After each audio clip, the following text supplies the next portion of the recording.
বরগুনা জেলা ও উপকূলীয় এলাকায় গত কয়েকদিন ধরে আকাশ মেঘলা ও বৃষ্টিপাত অব্যাহত রয়েছে। বৃহস্পতিবার সকাল থেকে দুপুর পর্যন্ত হালকা থেকে মাঝারি বৃষ্টি হয়েছে। বর্তমানে এলাকার তাপমাত্রা প্রায় 28 ডিগ্রি সেলসিয়াস এবং আর্দ্রতা 80%-এরও বেশি। বাংলাদেশ আবহাওয়া অধিদপ্তর বিএমডি এর সর্বশেষ বিজ্ঞপ্তি অনুযায়ী আগামী 5 থেকে 6 দিন বঙ্গোপসাগরে দমকা হাওয়া ও বজ্রসহ বৃষ্টিপাতের প্রবণতা অব্যাহত থাকতে পারে।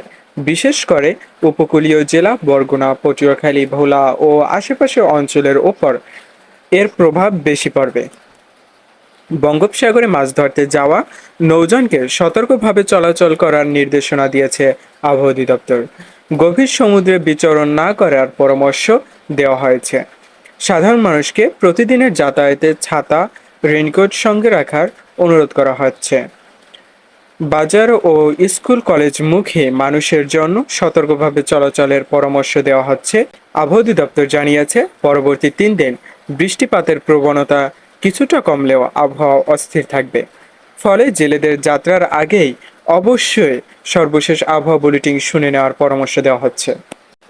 আরিফ শাহরিয়ার, ডিজিটাল চোখ ডেস্ক, পাথরঘাটা।